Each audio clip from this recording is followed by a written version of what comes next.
Good morning. So आज नयाँ ब्लगसित म हजुरहरूसित नयाँ ब्लग लिएर आइरहेको छु। सो आज हामी जाँदैछौँ आँप टिप्नको लागि। घरमा अचार बनाउने, आँपको अचार बनाउने भनेर डिमान्ड आएको हुँदाखेरि हाम्रो घरमा बारी खेतमा भएको आँप हामी टिप्न गइरहेका छौँ। सो हेर्नुहोस्, हामी आँप टिपेर ल्याउनेछौँ। त्यही खेतमा हो हामी आँप टिप्न जान लागेको। त्यहाँ हाम्रो एउटा आँपको बोट छ। सो आज हामी आँप टिप्नेछौँ। ल साथीहरू, अब हामी आइपुगेका छौँ, घोलमा आइपुगेका छौँ। अनि त्यसपछि घोलमा पानी त छैन। हाम्रो आँपको बुट्टा चाहिँ यही हो, सानो छ आँपको बुट्टा चाहिँ। फल पनि थोरै नै लागेको छ। हामी अब झार्न गइरहेका छौँ। त्यही अब झार राहुल। अब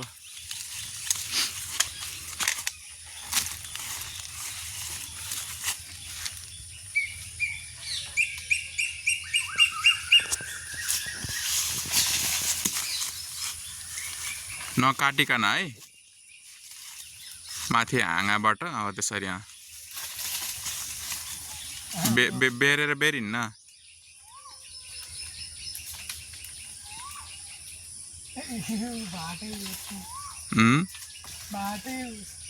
के बाङ्गी हो र? नै त माथि माथिको गर्न त पहिला।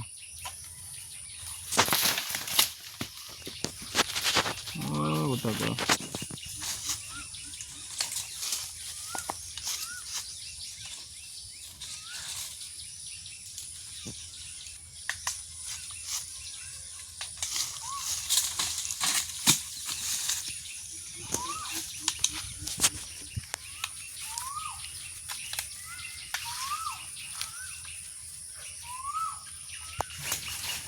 हेर्न सक्नुहुन्छ गाइज, हाम्रो आँप खसेर यता तल आएको छ। सो म टिप्न गइरहेको छु। अर्को आँप यता आएको छ। भाटा निस्कियो हो र? कहाँ गयो यता आएको आँप अघिको?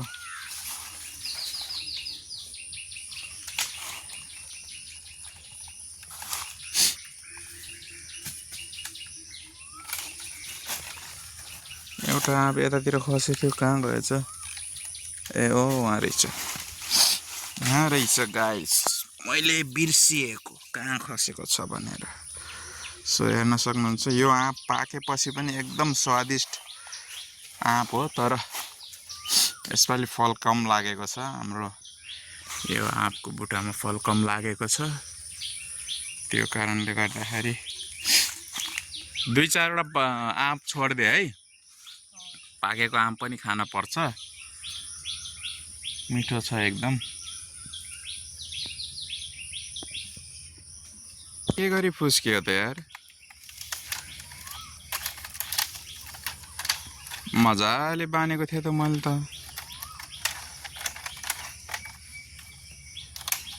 लगाइस, भाटा फुस्किएर अब भाटा फेरि बान्ने कार्यक्रम भइरहेको छ। भाइले बान्न लागिरहेको छ।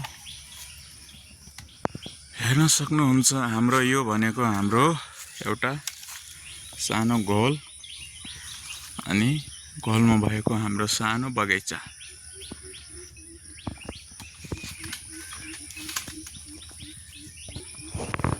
आँप हेर्नुहोस् है, आँप म हजुरहरूलाई देखाउन गइरहेको छु जुम गरेर। सो हाम्रो आँप चाहिँ त्यहाँ छ। लाग्न त लागेको छ, फल फलेकै छ, नफलेको चाहिँ होइन।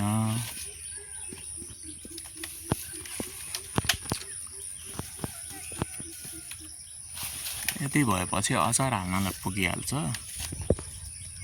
त्यसपछि बाँकी भनेको अब हेरौँला।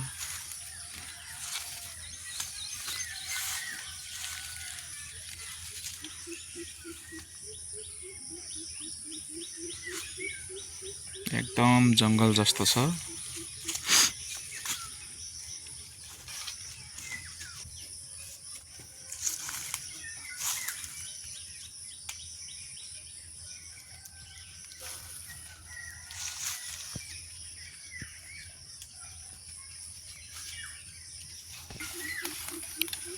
बान्ने काम भइरहेको छ, भाइले बानिरहेको छ। यो बानेपछि फेरि आँप झार्नेछौँ हामी।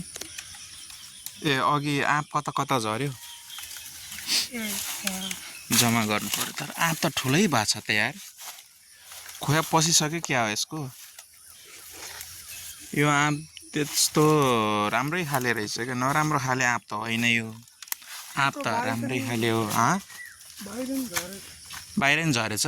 बाहिर उताको त अहिले टिपौँला, यतातिरको चाहिँ अहिले भेटिन्न के।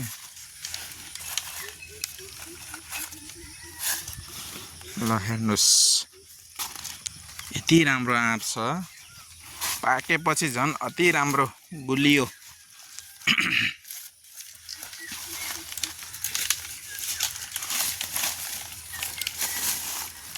यहाँ बेलको रुख पनि छ। फेरि यो काँडा गड्यो भने बहुत तकलिफ दिन्छ यो बेलको काँडाले। खै त अरू यति नै हो झरेको अहिलेसम्म।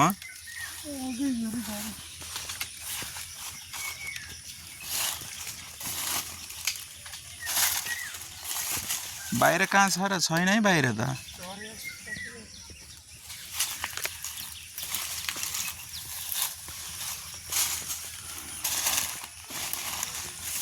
आँप त थुप्रो झरे जस्तो लागेको थियो, तर 5वटा मात्रै झरेछ, केही छैन। खोज्नेछौँ हामी आँपलाई, राम्रैसँग खोज्नेछौँ। झाडी पन्छाइ पन्छाइ सायद कतै लुकेर बसेको हुनसक्छ।